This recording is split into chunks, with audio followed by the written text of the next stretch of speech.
Hello friends, ನೋಡಿ friends, ಈ ದಿನ ನಾನು ಹಸಿ ಶೇಂಗಾವನ್ನು ಕುದಿಸ್ಕೊತಾ ಇದ್ದೀನಿ. ನಿನ್ನೆ ದಿನ ರಾತ್ರಿ ಏನು ಮಾಡಿಬಿಟ್ಟಿದ್ದೆ, ಒಂದು ಪಾತ್ರೆಯಲ್ಲಿ ಶೇಂಗಾ ಹಾಕ್ಕೊಂಡು ಅವನ್ನ ನೀರು ಹಾಕಿ ಹಾಗೆ ಇಟ್ಟಿದ್ದೆ. ಯಾಕಪ್ಪ ಅಂತಂದರೆ ಶೇಂಗಾ ಭೂಮಿಯ ಕೆಳಭಾಗದಲ್ಲಿ ಬೆಳೆದಿರ್ತೈತಲ್ಲ, ಅದು ತುಂಬ ಮಣ್ಣಾಗಿರುತ್ತೆ.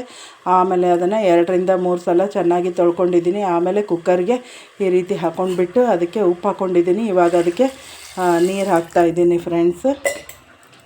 ನೀರು ಹಾಕಿಬಿಟ್ಟು ಕುಕ್ಕರ್ದು ಟ್ಯಾಪು ಕ್ಲೋಸ್ ಮಾಡಿದ್ದೀನಿ.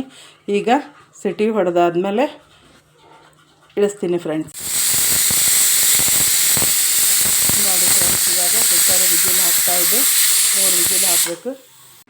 ನೋಡಿ ಫ್ರೆಂಡ್ಸ್, ಇದಕ್ಕೆ ಬಡವರ ಬಾದಾಮಿ ಅಂತಂದು ಹೇಳಿ ಕರೀತಾರೆ.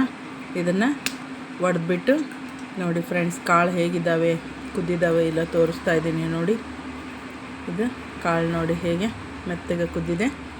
ಇದನ್ನು ಈ ರೀತಿಯಾಗಿ ಕುದಿಸಿ ತಿನ್ನಬೇಕು ಫ್ರೆಂಡ್ಸ್. ಇದಕ್ಕೆ ಬಡವರ ಬಾದಾಮಿ ಅಂತಂದು ಹೇಳಿ ಅಂತಾರೆ ನೋಡಿ.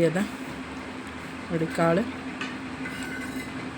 ಈ ಒಂದು ವಿಡಿಯೋನ ಲೈಕ್ ಮಾಡಿ, ಶೇರ್ ಮಾಡಿ ಮತ್ತು ನಮ್ಮ ಚಾನಲನ್ನು ಸಬ್ಸ್ಕ್ರೈಬ್ ಮಾಡ್ಕೊಳ್ಳಿ friends. Thank you very much.